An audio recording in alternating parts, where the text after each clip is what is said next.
We are live, and hello everyone, and welcome back to RWA Week Live panels. I'm Pauli, strategic advisor at RWA Week, and it's a pleasure to be your host for today's conversation. Over the past year, we have seen real world assets move from industry buzzwords to one of the most important sectors shaping the future of digital finance.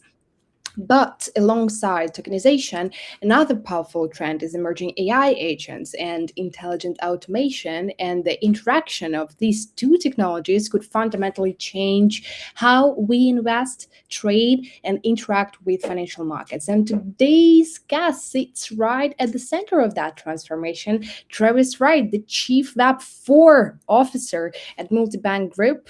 MBIO, and a long-time technology entrepreneur, marketeer, educator, podcaster who has spent decades helping people understand major shifts in the internet from the early web to blockchain and now into what he calls the Web 4 era. Travis, thank you so much for joining us at RW Week, and great to have you here. How are you doing? Absolutely. Thank you so much for having me, Paulie, and also to Yvonne, who is behind the scenes there. Big fan of what Yvonne has done with his WOW summits and now the RWA stuff. I mean, if you think about it, I mean, here we go. There is $900 trillion worth of assets in the world at this point, if not more. 900 trillion that are going to eventually go on chain. They're going to eventually become digital assets where you can own a piece of them digitally. And so it's a really exciting time. I think that's one of the reasons why, I moved from Kansas City to Dubai and worked with Multibank Group. And so I'm back in the States right now, heading back to Dubai in about 10 days or so, but it's really hot there in Dubai. So I don't know if I want to be there right now when it's melting faces. You know what I'm saying, Paulie? Yeah, sorry, I do. That's why I'm also not in Dubai, but I will be there when the heat will be a little bit less than it is right now. And well, Travis, I like your optimism first of all because it's hard not to get excited when you think about the size of the opportunity right now. People often mention that the real world assets could become a market worth hundreds of trillions of dollars over the coming decades, and I think yes, but it's easy to see why you want it to be where much of an innovation happening. Moving from Kansas to Dubai also says something about following the momentum instead of waiting for it to arrive. Sorry. It's true. It was one of the things. So when I chatted with the folks at Multibank and when I understood what they're doing, what we're doing is we're taking the TradFi world. So, we're a brokerage like Bloomberg, right? And so we do a lot of the trading. We do a lot of the commodities, a lot of contract for difference type of stuff. So it's essentially like a Bloomberg. And when you see the volume that's happening, 25 to $75 billion a day, right? I mean, it's a big numbers that's happening, and most of it is in commodities and gold and stocks and whatnot. And now we're bridging into the crypto world and RWAs, real world assets, bringing those things on chain. And so taking a look at all of that, when I say, TradFi meeting, DeFi meeting, RWA meeting a crypto exchange, and then there's the MBG token, which is the global ecosystem token for the Multibank Group. And, percentage of trades happening for the whole ecosystem is then, correlated over to strategic burns of the MBG token and utilizing the MBG token within the ecosystem to, get discounts and to get better rates on OTC trades and other things. It's just, I saw it and I said, wow, Paul, yeah, I've interviewed a ton of people. I host the second longest running crypto podcast in the world called Bad Crypto. And here we are now in July of 2026. Back in July of 2017, that was our first episode. So we're finishing our 9th year of Bad Crypto and we're moving into our 10th season of this stuff. And so I've seen a lot. We've interviewed a lot. And Multibank Group was one of the things that I said, wow, this MBG token actually could have some real merit. And let me, I talked with the team, talked with the Zach and talked with Courtney and the management team. And I was like, you know what, this could be a really good place to be. And so that's what really moved me, halfway around the world to live in Dubai. Because for real, I mean, there's so many innovative, amazing minds building so many cool things in Dubai, and I get to be right there in the epicenter of it. So I'm blessed. Wonderful, but don't reveal all secrets. I think that's on coffin because I'm too excited to speak with you regarding all the updates I and have that what. effect on people, Polly. It's okay. Just Yeah, drink some water. Just drink some yeah. water. Sorry, and I'm blushing now. Oof. Oh, this Travis guy. Whew.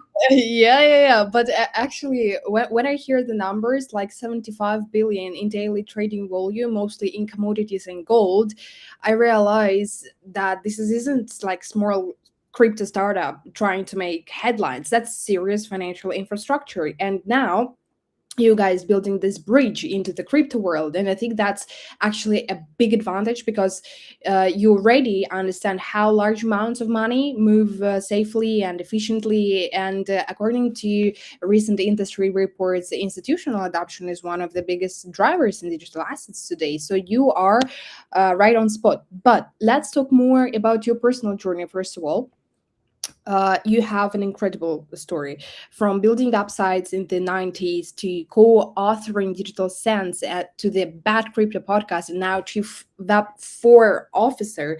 You can explain later what Web4 even means for some of our viewers and listeners at Multibank Group.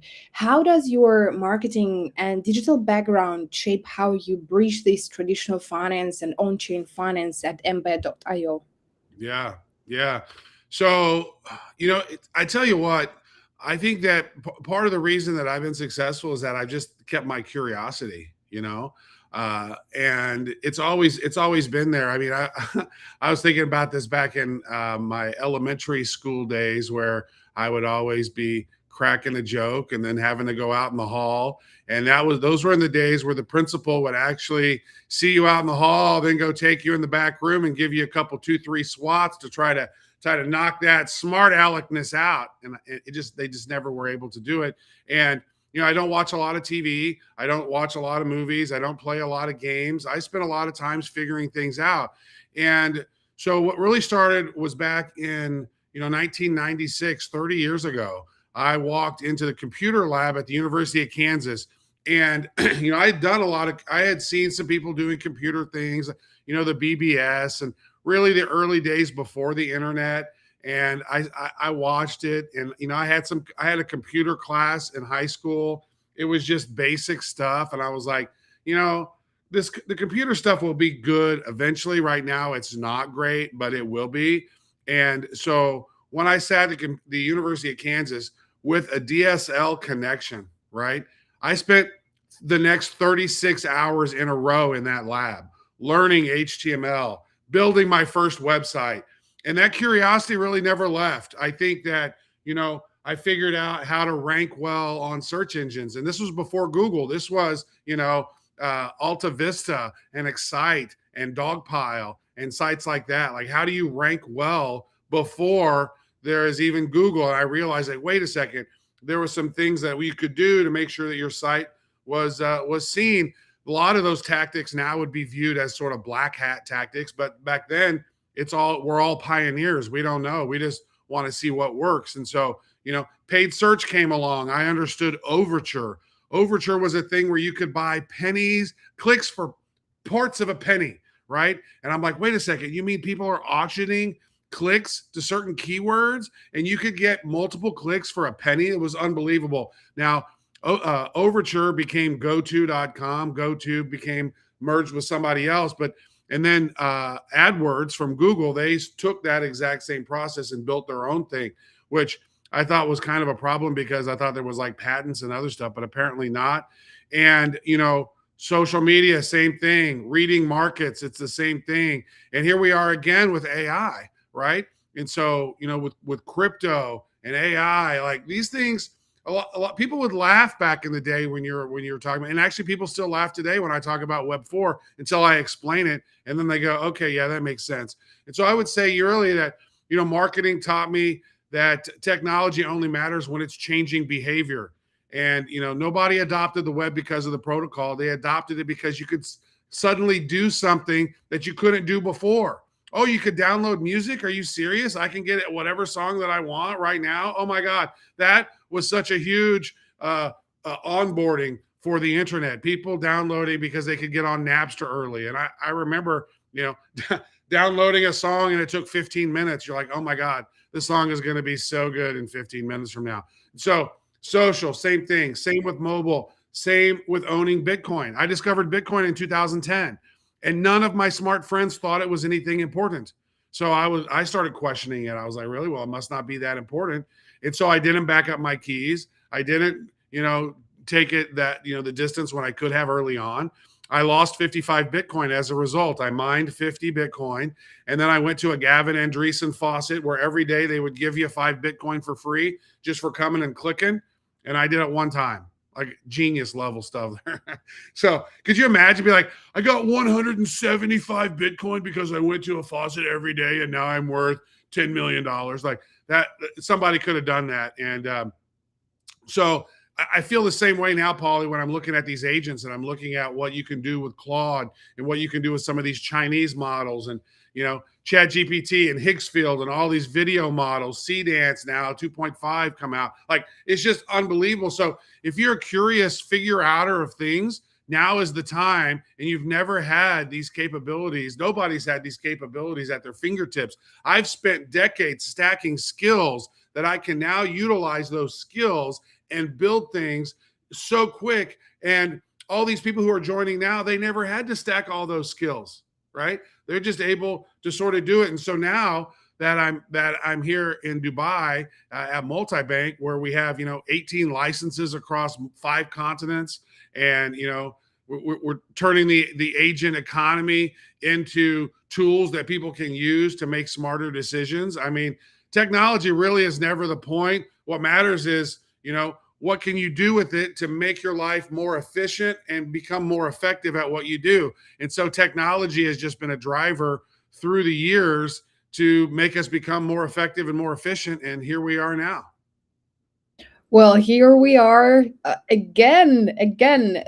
Back then, it was internet itself that changed how people behaving with each other or online, offline, and now it's blockchain, and then it's going to be AI. It's already changing, and Web4. But I love your story because spending 36 hours in a computer lab is either the start of a great career or a sign that someone forgot to go home. But what really stands out to me it was because of too many Mountain Dews and just like bewilderment. Like I was like, oh my God, what is this? And there was something really cool that I discovered as well at that lab. It was really the beginnings of Web 2. And so it was a site called Worldwide Chat System or World Broadcast Chat System or something. It was WBS.net. And you could go into these rooms, and they were these big, massive chat rooms. Now think, this is before AOL Instant Messenger, right? That's how early this is. And so, and even like ICQ and stuff like that, it's before that. And WBS basically was these massive chat rooms that were categorized, like maybe you're in Europe, maybe you're in the US, maybe you're in Asia, maybe you like cars, maybe you like different categories. And it was awesome because I met some of the most amazing people in there. And I was like, you know what? Wow, this is powerful. And this, I think I saw, this was 1996, 1997, when I saw the power of social media. 5, 9, I don't even know how many years until social media was really a thing. I think 2005 was whenever they named social media. But this was like 10 years before that. And I was like, oh my goodness, the ability. What was so funny was me and a friend, we were in the same computer lab. And there was like some dorky dude who kept sending pictures of himself without a shirt on. He was just such a douche. And so we just started trolling him from the same computer lab. Like he was sitting over there and I was over here, and we're just dogging on him and joking using Austin powered animated GIFs because we're on DSL. We're on a fast internet connection, 1996. So really, we discovered online trolling on our own just by being smart Alex. Like I didn't know of online trolling before that. We might have been some of the first people to be online trolls too.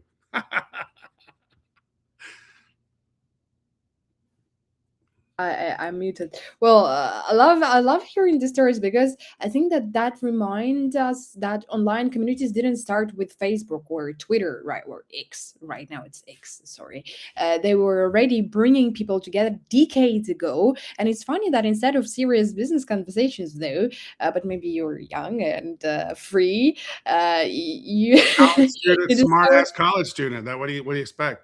Yeah, I mean, in a strange way, trolling each other, sending animated gifs. That's interesting. But the platforms have changed. Yeah. Though human behavior hasn't changed that much, I think. We still like to love, share ideas, and build friendships online. And it's Mhm. amazing how those early chat rooms helped shape the way we communicate today. Though, another interesting question that I have for you is about Web4, Mm. right? Um, we like the industry itself is chatting about Web3 all the time. You talk about the move from Web3 ownership already to Web4, Mm. where the internet builds itself through agents and automated workflows. How does agentic commerce change the way financial institutions and retail investors interact with digital assets, from your Mm. opinion? Well, I think, Polly, the cleanest way is to kind of take it all the way back to Web 1. So, Web 1, you could read, right? You could go to Yahoo, you could go to the directories, go to the websites, and you could essentially read. There were early search engines where you could type in, but still you would go to the website and you could read it. So, Web 2 added that social layer where you could now write. You could read and you can write. And that added the ability to talk and communicate, which I think it actually, as we mentioned there with the WBS .net was there, but it wasn't widely prevalent. So Web 2 adds the social layer. Matter of fact, I found yesterday a shirt of mine from the very first Web 2.0 Expo in April of 2007 that I went to. And that's where it really blew my mind. I was like, okay, we are here in Web 2. There's a lot of great stuff happening here. And Web 3, you could read, you could write, and you could own those assets now, right? Bitcoin, you could own digital assets, other cryptos, NFTs, which, you know, a lot of people, the NFTs have gone down in importance, but that overlying technology of owning fractionalized ownership of a complete whole asset, in some cases, a set of 10,000 is one little component of it, but you could own a piece of that big asset, which then allowed for RWAs. And so real world assets, that's the ownership layer. And I called it. I was actually watching a keynote that I did in Australia in 2014, and I called it Web 3. I called it Web 3 in 2014, and because I said now we're entering Web 3 where you can actually own these assets and stuff, and that was before NFT. So I was actually kind of shook a little bit. I was like, wow, I called it Web 3 in December of 2014. That's crazy to me, and so now we're in Web 4 where you can still read, you can still write, you can still own, but now you can build through these autonomous intelligence, right? These AI agents are building for us. You can now, with looping engineering, you can literally tell it to do stuff and it just won't stop till it get enough. And then it's like, it keeps going through a cycle. Oh, still going, still going.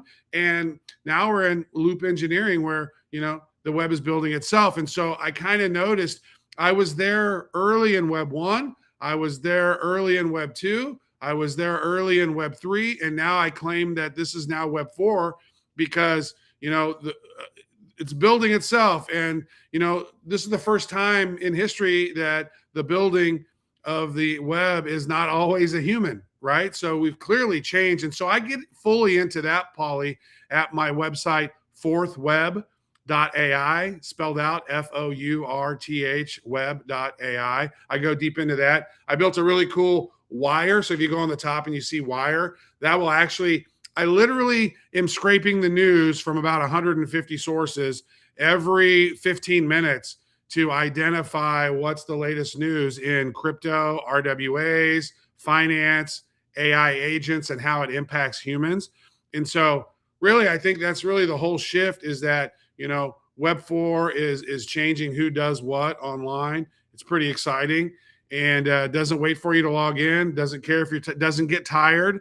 Like right when the war started in the Middle East with Iran, I woke up and I heard about it, and I was like, what? I need to figure out how to take all of these news sources in languages that I don't speak so I can actually learn both sides of the story. Because normally, if you just take one side of the story, you're just hearing a propaganda narrative. I wanted to make sure to hear all the stories. And so I pulled in all of these different sources. And with AI, I built a tool called watchwar.live.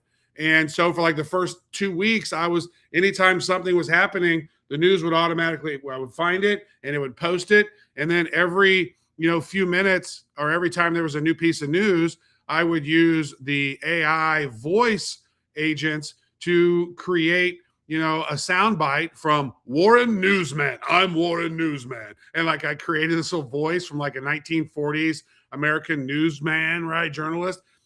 Here, latest news in Dubai. Blah, blah, blah. This has happened. This, and I was like, this is fun. So I came up with this whole process. And then I learned that, wow, if you say stuff that's wrong, that can be misconstrued, then maybe you could get arrested. So I was like, I ain't trying to do all that. So let me sunset watchwar.live. And then I built the fourth web.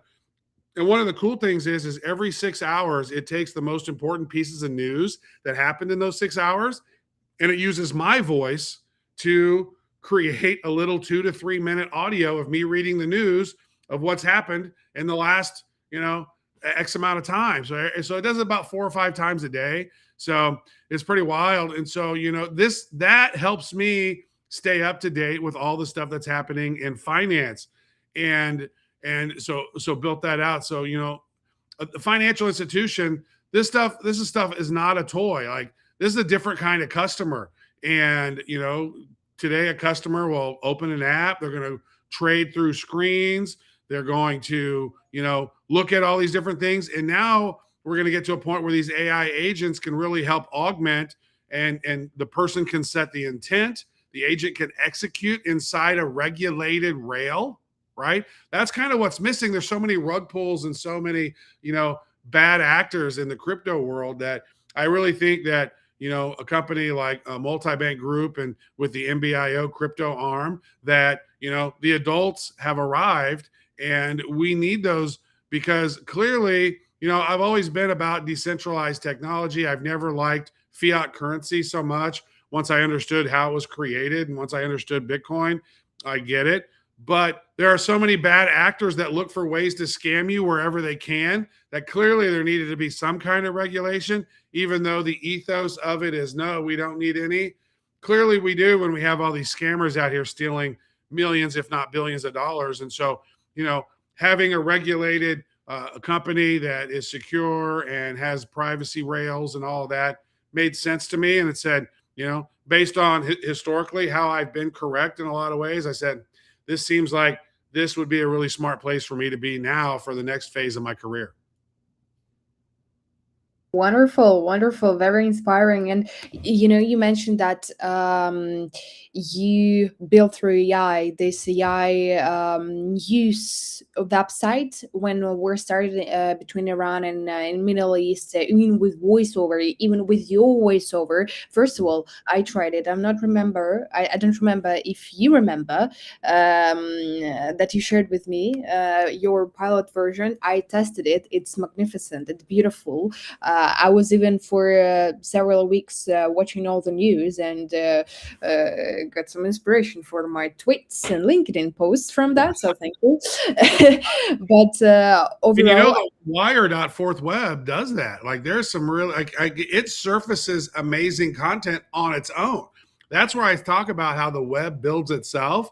Wire.fourthweb.ai builds itself. Like it, but if I turn off my little Mac Mini, then guess what? There's no more fourth web. So when I came back to Kansas City for my vacation and to visit family and stuff, like fourth web was down for a week because Travis moved and Travis didn't have it set up. And so sorry, world, but it's that just tells you, it's like, but I'm hosting it all on my own local device, right? With these new Chinese models and what, you can host these things on your own. You don't have to have a huge API bill to Daddy Anthropic to pay them. Right now, early on, I was now, but my expenses to Claude have decreased because I don't always need to do that. Some of these AI models are so good and they're so small, and they still do, they do 80 to 90% of what Claude Fable can do. And I'm like, for like no cost, just sitting on that's going to be the future now. Is like, I think all of these companies that are building all of these massive data warehouses and all these huge data centers, man, I don't think they're going to be ever utilized to their full potential because these models are going to get small enough that they can just be an image you can put on your own small computer. So they're like, I think that the one who's going to win on all of that's probably Apple, because they didn't go out and spend hundreds of billions of dollars on acquiring these data centers. They just let everybody else make all the mistakes. And then they said, we're Apple, so give us your models and let us utilize them. Finally, Siri's not going to suck, Polly. I'm excited about that.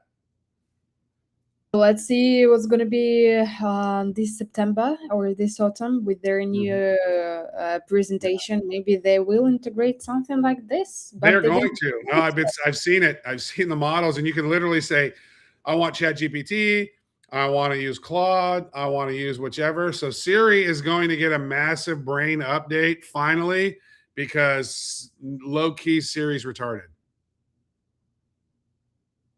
No offense, Siri.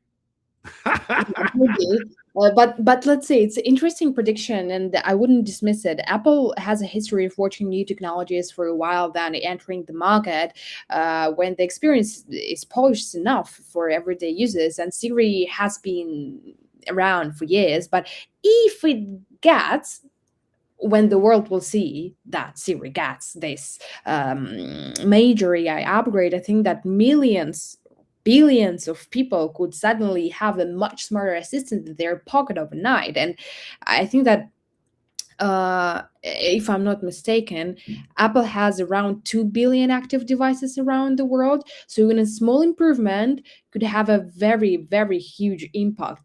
Maybe a multi-bank need to partner up with Apple on some ideas. Look at you. I'll tell you later. Don't read too much into that. But let's see. Let's talk more about the ecosystem that you're building. You mentioned at the beginning of our interview MBG token, and MBG is positioned as a utility layer powering the RWA marketplace with staking, fee payments, and deflationary buyback and burn model. How do you keep the tokenomics aligned with the value of the underlying assets as you scale toward $10 billion? Yeah. Well, it's aspirational, right? I mean, that would be the goal. Is, for one, I think we're somewhere in the $50 million market cap. And obviously we'd like it to be much higher than that. And we're in a bear market, and it is what it is. But, I want to be really, careful and clear here, is that, MBG is the global utility token for Multibank Group. So it pays for things and it unlocks things, fee discounts, lending, which you lend your tokens and you get interest back from that. We have VIP tiers as well, and early access to real world asset offerings when those become available. So it's not equity, it's a utility token, and we do keep it that way on purpose. And so I really think that, as more and more trades happen on the traditional finance side of things, the more tokens are going to be burned. And so that worked really well for other exchanges out there. I mean, even OKX did a massive burn, and they burned all the way down to a 21 million supply, right? And so I think that, and then I think Binance is at 125 million now or something, right? So, starting at $1 billion, working our way down, I'd like to see, half of that supply be available over time. And so, the utility is tied to our activity, and the burn is tied to revenue. And when we're doing X amount of revenue per day, I think that we're going to get some pretty big burns over that. So when a platform like ours is doing real volume, you know, we need to have the right mechanics to work with this. And so it's built so the token tracks the health of the business. It's not a figment of our imagination. It's actually the underlying story of what's happening. And through, the guidance of our chairman, Nasser Taher, he's had a really great idea on how he wants this thing to go out. And when we talk about my phone's going off here, when we talk about how we talk about those $900 trillion worth of assets that are going to go on, I think over time the traditional brokerage type of business they're going to go online. They're going to have to. They're going to need to be tokenized. And I think that there's a whole lot of opportunity there for those that get it right. And so us having a historical, really interesting story of what we've done. We've been in business since 2005. Right? This is not a fly by night operation. When you dive in to see the story of what Nasser Taher has done, like, it's really impressive. So, they actually had one of the largest meat packing businesses in all of Europe and in Jordan. And during the 90s, there was that big mad cow disease, and it wiped out overnight about $300 million worth of their herd. Right? So they were very successful. Nasser's father was very successful, and they built a big business. And then Nasser helped. Then Nasser literally figured out law and contracts while he was in Ireland, and he became what's called a barrister. A barrister is an attorney, but he didn't go to law school. He learned it on his own. So that's how smart the guy is. He figured these things out on his own and built. And then he basically became a barrister, which is an attorney. Then he went to China, started working in commodities and trading, and became, one of the only licensed foreigners to do his type of business there. He was successful enough to then acquire Multibank from, it was a really small business at the time. He acquired it. And then now we do over $400 million a year in profit. And, it's pretty impressive when we're talking about all the volume that's happening. So he had this sort of success, and then, the mad cow disease kind of took it all away. And then here we are, and boom, built up Multibank over the last 2 decades to be the powerhouse that it is. And from what I understand, I think we're the third largest brokerage firm in the world is what is some of the numbers that I've heard. So behind like Bloomberg and some of the others. And so taking that, it seems to me that this is real world volume. This is real business. This is real revenue. And so as we scale to maybe our $10 billion target, which is, pie in the sky, it's an aspirational thing. But it would seem to me that if this business is doing all of that and we're able to accomplish all the things on the goal, all the goals that we have, and still being led by, Nasser Taher and his way of doing things, I think that, it makes sense that, through this bear market, this is a project that should survive and thrive as we move forward. So, it's not just a global utility token. I think it's a key piece to the whole multi-bank group story.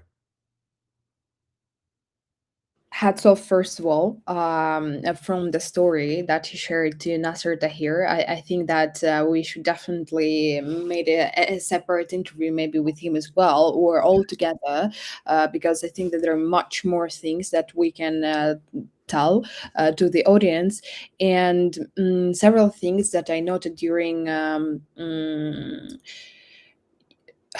your answer here. I appreciate that you made a clear difference between a utility token and a company ownership, because a lot of people still mix those two things up.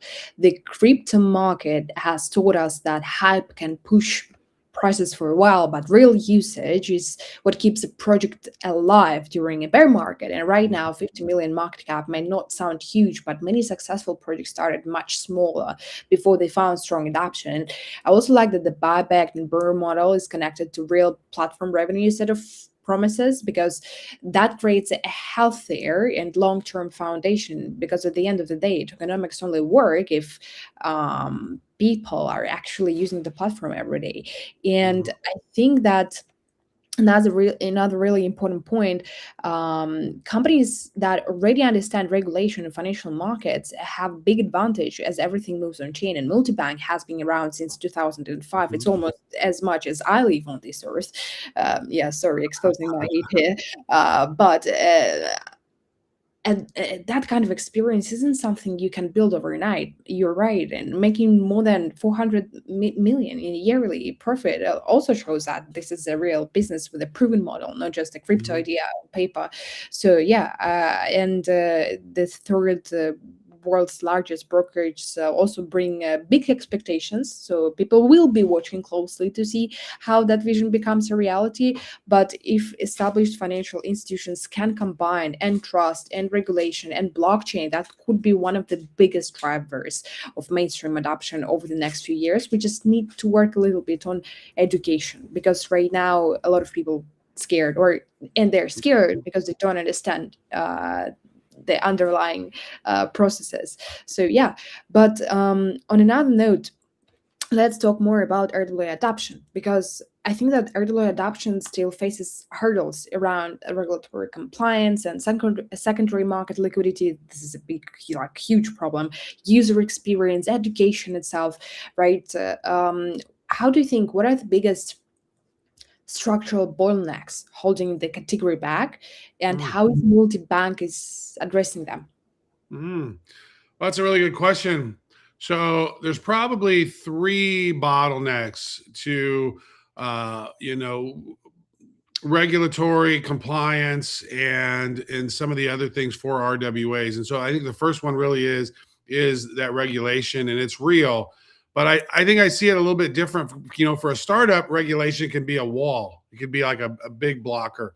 But for an institution that's been regulated since 2005 with, 18 licenses plus we got a lot in the works. Like, Courtney, our compliance head, she's killing it. Like, there's this, so like, literally, if there's a license that our business need, she goes after it and we get it. And I think that having licenses, those 18 plus licenses, and probably by the end of the year we'll have, I don't even know, 20 or so. And don't hold me to the fire on that, but across 5 continents, right? Like, so regulation is the moat. And I think the hard part for us is already done, right? And so that's the reason that our institution could do something like that, not a startup. Now, even like, let's look at some of the other exchanges. Like, they're not allowed in certain countries now because they don't have the right regulations, right? I think there's something going on with Binance in Europe with Mica because they don't have all the right licensing. There's been issues for other companies in the UAE because they don't have the right regulations. And in the wild, wild west, when there were no regulations, anyone could do business anywhere. And now that's going away. These regulations are popping up in all these jurisdictions. And a company like ours, who has the gravitas and the experience to go after those licenses and partner with those people effectively, I think that's one reason why, that our RWA adoption will be effective for a company like Multibank and harder for someone else. Now, the second one would be liquidity, right? So that's the one that actually matters more because, like, it's so great if you can mint a token for a building, but if you can't sell it without the whole market falling apart or the price falling apart, there's no real difference, right? And so it's really great. Like, you can own a piece of this, but if you can't sell that piece, then is it really valuable? And so building real liquidity, I think, into the ecosystem is the unglamorous work, I would say, but it's exactly where a trading background like ours would earn its keep. And when we have so much volume coming through, we would have the liquidity to be able to handle that. And I think the third is experience, right? So this is where most projects, I think, will die slowly on the vine. But if a normal person has to manage a wallet, they have to manage their seed phrase, they have to figure out how to bridge over to another chain, and then there's this mysterious gas fee that they need just to own a piece of a property, then probably they're not going to do it, right? people who are degens in crypto, they'll do it. They're familiar with it. But now we're starting to advertise and market to the people who weren't those early degens. They're not the DeFi centric folks. They're the folks who are doing trading on a regulated commodities platform, right? CFD platform. And they want to get into crypto. They want to get into some of these real world assets. They want some tokenized stocks. They want tokenized real estate and et cetera, et cetera. And so the winners are going to make this on-chain ownership more feel like they're just opening any other regulated account. You don't always have to see the rails behind it. You don't have to see the blockchain. You don't have to feel the Web3 pain that a lot of us have gone through. The technology really has to disappear. And when it does, I think adoption stops being a debate and it just becomes a reality that we just go, yep, here it is. And so, I would say, yeah, that's it. Probably the bottlenecks are regulation, liquidity, and the experience to make it happen. I think that you summed it up perfectly. These are the bottlenecks that I would choose as well, plus education on a user side. It's like the fourth, but there, of course, we can go on and on and on again. But you highlighted the most valuable ones, and I really like that you ranked the challenges this way, because it's not the order many people would expect. Your line that a tokenized asset with no secondary market is just a screenshot, actually, Yeah. made me It's smile. an NFT JPEG. If nobody wants to buy it, what difference Yeah, does it make? yeah, exactly. But it's very, very true. Anyone can tokenize an asset. Right now, Mhm. it's not the problem. Technology is not the problem. But if nobody can buy or sell it easily, it isn't solving much. And I also agree that people don't dream about managing seed phases or paying gas fees. So they just want to invest without needing like a technical manual, I would say. And study shows that one of the biggest reasons people avoid crypto is simply because it feels complicated. So making blockchain invisible could be also a game changer, I think. I mean, the true thing is that most of the secondary and like first liquidity, right, primary liquidity, is on the shoulders of people from older generations, I would say, old money. And it's our job to be able to explain it that it's safe and it's useful. So there are a lot of different things, but I think that Multibank is positioned perfectly to solve major bottlenecks here. Companies like yours really are positioned that way. I'm not sure how to explain my thoughts I in a want to add this to it too, because this is kind of an interesting component to it. So I don't know if you're familiar with Klaus Schwab of the World Economic Forum, and he said, "The year 2030, you will own nothing and you will be happy." And I've always thought that was the biggest crock of shit. I was like, what? Nobody's going to be happy by owning nothing. So I think really with RWAs, it kind of flips that switch, and instead you can own a little piece of everything. And I think that that's really where hopefully we're heading as a society. We're not moving towards this place where just a few own everything and we're just leasing everything from everyone. Like we kind of do that now with Spotify. We lease our music, we lease our Uber car when we're going to go and get a ride, right? And so like a lot of time you rent an apartment, and so you're not owning a whole lot of things nowadays. And I think that RWAs allow people to own a little bit of everything. I mean, imagine if you could tokenize the Mona Lisa, like, and you could own a few, tokens of that. And as the perceived value of that goes, then you could, sell it and etc. Like, so it's not just gold, not just oil, not just stocks, not just real estate. All these different assets are going to be, RWAs. They're real world assets, and they're going to be tokenized. And so I think that a lot of people will have digital asset ownership, not just crypto in the old school sense. And now with all of these banks, especially in the US and some of the other banks in other countries are going to now need to have massive amounts of exposure to stable coins, right? To stay relevant. And so there's just a whole lot of unlocking that needs to happen in the industry. I think we're in really a big change, specifically even in banking overall and where we're heading. And a lot of these things really fit into it. I didn't know that the code existed, but I will make a research and I will find the video or if there is a video on that. This is pretty interesting, and I think it's a bit provocative as well, but it really connects to this idea that of maybe automation and AI doing more of the heavy lifting in society. If we can imagine not only tightening it to RWAs, but when connecting to RWAs is a very simple but powerful way. Owning small pieces of everything. I like it. I will steal it. I like that framing because it makes the idea of tokenization feel very human and not just technical itself. And the Mona Lisa example, right? Of course, you can't move it or really own in traditional sense, but you can own economic exposure to it, and I think that's Mhm. the shift you're Yeah. pointing out. Yeah, ownership becoming more liquid and more Mhm. global and more divided into tiny pieces. Oof, what kind of world we're living in? Agents and RWAs, of course, of course. But let's talk more about the combination of these two beautiful theses existing in our world right now. You are a proponent of the AI agent economy, right? And the Web4. How do you see agents interacting directly with tokenized RWAs on platforms like embed.io? Will agents one day manage, trade, or curate like real estate portfolios on behalf of users, for example?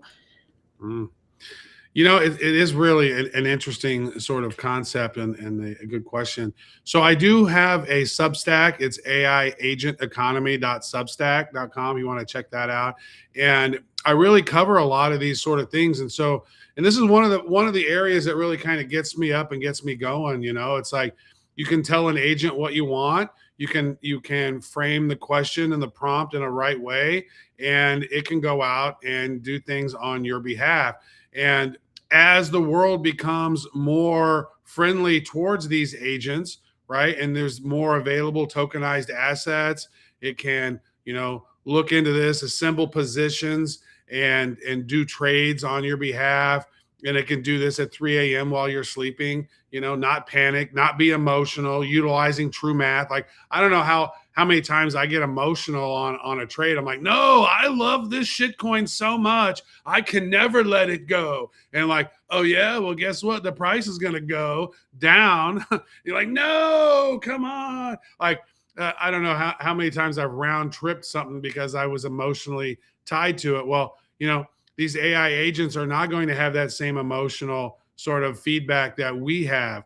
And so I think that, agents over time are going to they're going to become more powerful. And I think, even talking about banking, like these AI agents are not typically going to be able to get a bank account, right? They're not going to be able to go to Wells Fargo or go to, one of the local banks and be like, hey, I would like to set up a bank account, please. They're going to be like, nope. But, stable coins and crypto, digital assets, microtransactions, those are going to be a part of it. And so there's going to be, a trillion wallets online, most of which are owned by AI agents, and they're trading various cryptos. And so I think that a lot of the crypto market right now is going to go away. There's a lot of tokens that don't do much. And I think the meme coins kind of smashed things down. I think, when Trump did his deal, but then when Melania token was launched, I think Melania really sort of set the total altcoin market down this last cycle. I think that was not smart. I was like, wait a second, isn't Melania? Isn't her last name Trump? Like, why don't you just give her an allocation of Trump coin? Why would you need to create a new token? Like, it's just so weird. But I digress. I do think that these agents are going to be trading in these different assets more and more as we ease down the road and as these new models start coming out. And Fable apparently is coming back online in the next 48 hours from when we're recording right now. It's July 1st. It's actually the very first day of the second half of the year. So hello, everybody here from the midpoint. But I do think that, as this is growing, again, bank accounts are going to be hard. They're going to transact with stable coins, Bitcoin, other top tier utility tokens. And I think banks are going to need to be a part of that. They're going to want the rails to be able to participate in that economy. And so, agent driven management and trading, it's kind of on our roadmap. It's not a live retail product. We're building it out. Like just the other day, I was able to put together personally there's a whole data set of all of the candlestick trading data from every major exchange since the 1800s. And I was able to put this into Claude, work with it with some other tools to then be able to kind of create a system to be able to identify patterns on current platforms. And actually, I built a project with my team before I moved to Multibank called coinresearch.ai along with stockresearch.ai. And that was recently acquired by the Hilton family office and their tech fund. And we were actually, pinpointed the very top of Bitcoin within 4 hours. We're like, it's going to be about 125, 126 right about this time. And so now Hilton is utilizing that technology to help their trades become better. And I have this mentality. I've always been wanting to be able to take historical candlestick data to be able to predict where things are heading on that. And so that's kind of one of the next things. And then now having AI agents connected with that data to be able to give you a snapshot or a historical education of based on what's happened before. And this is what we're seeing now, not financial advice, but does the past equal the future? Does it rhyme? Oftentimes it does. It could be just another one of those metrics to help people along their way. So I think there's a whole lot of stuff with AI, combining all this data to be able to make sense of it all and to build products that people will appreciate and need to help them on their building of their wealth journey.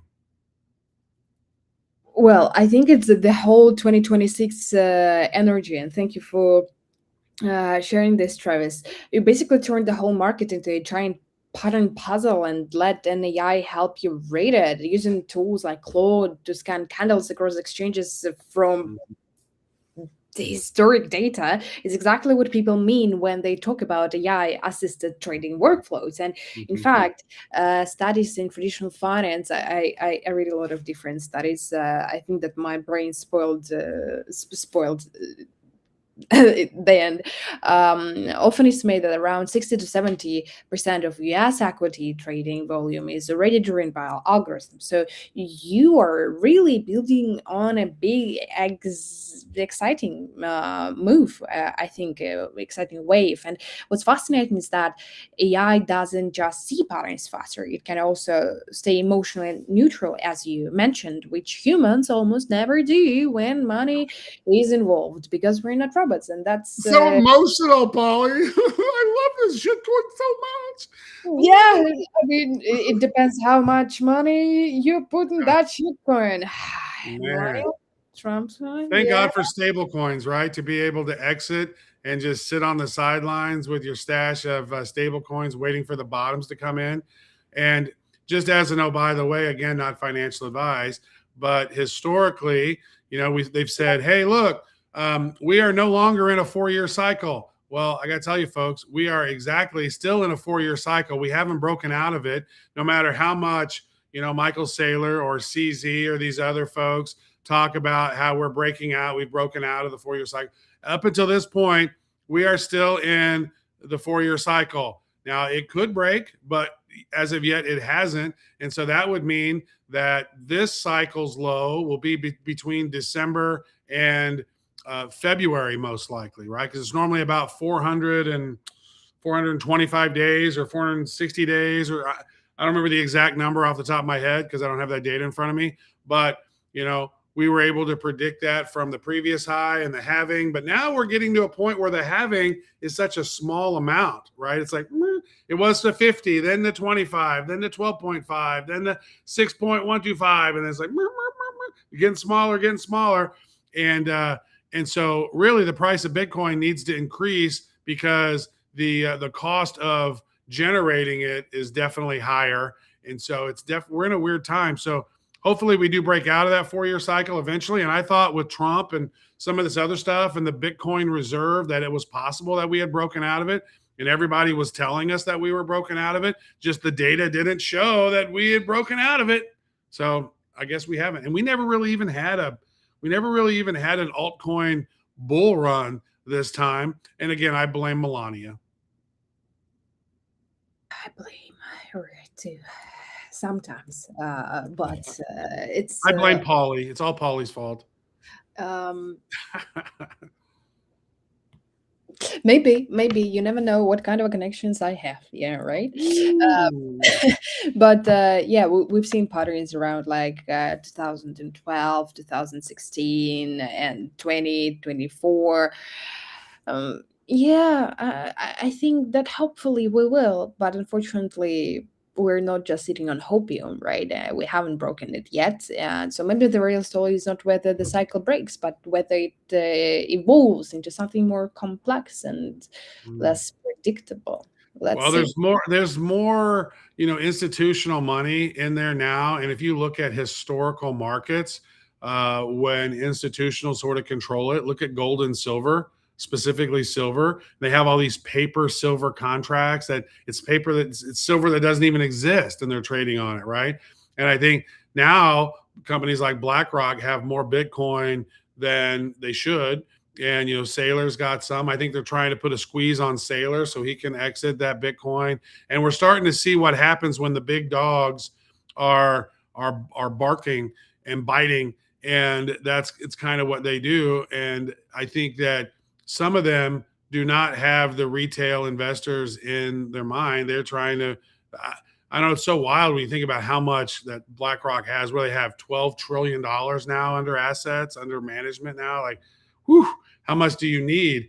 And it's just such a wild thing. It's like a never ending voracious hunger for more money and more power that a lot of those, and they're not afraid to manipulate markets. And so some of the early days when these big institutional companies and entities weren't in crypto, you would see Bitcoin tank just huge, like 70%, 80%, like just right, because there was no institutional money in there to sort of stop the bleeding. Now there is, but I think a lot of these things we're seeing is to try to push out the retail investor as much as possible, so that way the institutional and governments and whatnot could come in and buy it as cheap as possible. Now, I'm a big proponent of the retail investor. I like to protect them. I want to make sure that they have the best information. So that's why we're kind of doing what we're doing at Multibank, is to help protect people. It's why we have all these licenses, and we're regulated with VARA, and which is the virtual asset regulatory agency in the UAE, and why we think that stuff is so important, because we want to do everything above board to protect folks wherever we can. Whereas a lot of the sharks in the water are not doing that.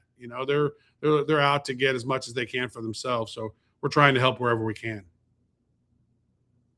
And it's great. Let's see. I think that you are on the right path for sure, but that's one note. I can't help myself. A strong way to put it, like watching the big dogs finally enter the same small room, right? Not that small, but institutional money really does change the tone of the market itself. With firms like BlackRock managing well over 10 trillion, $12 trillion in assets, and even a small allocation can move huge waves. And the history does show that when institutions rise, volatility can first increase, but then they can bring structure, hedging, long-term positioning all at once.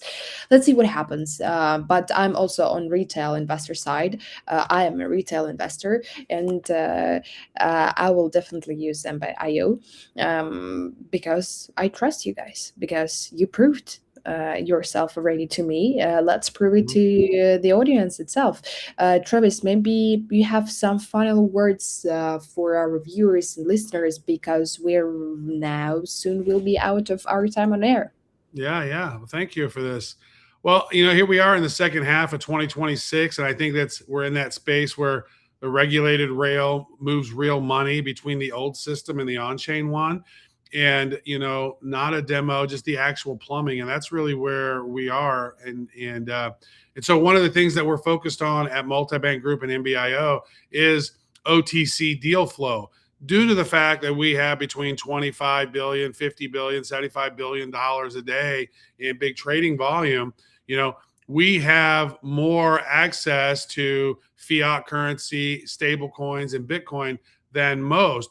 So if you need to move, 10 million or so from cash into USDT or out of Bitcoin back into AED, the spread and the friction can eat you alive at most places. And so, since we sit in such a rare spot of doing all this trading, then we have an enormous amount of fiat flowing. We have an enormous amount of USDT and stable coins flowing and Bitcoin flowing. So, when it comes to wanting to trade big amounts, we can actually provide much lower rates, much lower spread because of the volume that we have access to. So, if that's something that you're looking into, check out, MBIO, I think it's slash OTC potentially. If not, just on Google, type in OTC multibank, and you can find a link for that. So it's one of the main initiatives. As I think more real estate developers and more big companies and banks and governments are going to need to onboard and off ramp and on ramp big amounts of crypto. I think that's a really big thing as well. So we're here to help out, and we're in a unique position to be pretty valuable for those. And just as we're building out the RWA stuff, building out perps, building out the platform, making it stronger, making it better, and continuing to build on the foundation that Nasser Taher has built over these last 21 years with Multibank Group. And we just want to make it proud and work with some amazing partners and help our retail investors thrive in this economy and bringing more things on with AI. We're kind of, we're in the midst of all of it, and it's such an exciting time to be in Dubai. I couldn't be happier. Awesome. Thank you so much, Travis. I think that we can leave all the needed links to in the next posts for our audience. Feel free to share it with me. We will communicate it properly. And thank you so much for such an insightful conversation and for sharing both your vision and your practical perspective on where this industry is heading. And I think that one of the biggest takeaways from my side is that the future of tokenized real world assets won't be defined by technology alone, and it will be defined by people, by trust, regulation, liquidity, user experience.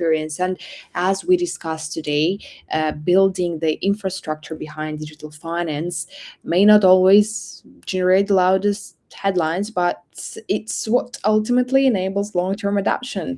I appreciate your approach to AI agents and Web4 rather than just focusing on distant possibilities. You have highlighted the whole importance of building the right foundations first and ensuring that innovation develops within the secure and regulated environments. And for everyone watching right now, go and explore embed.io. And I hope that today's discussion has offered valuable insights into where tokenization and institutional finance and Web4 is heading. So, yeah, these are exactly the conversations RWA Week exists to bring together. Thank you for joining us. Thank you again, Travis, for being a part of this RWA Week live panel or just interview. And we look forward to seeing everyone next session. Thank you so much. Thank you. Appreciate you having me. It's a great time. Thank you.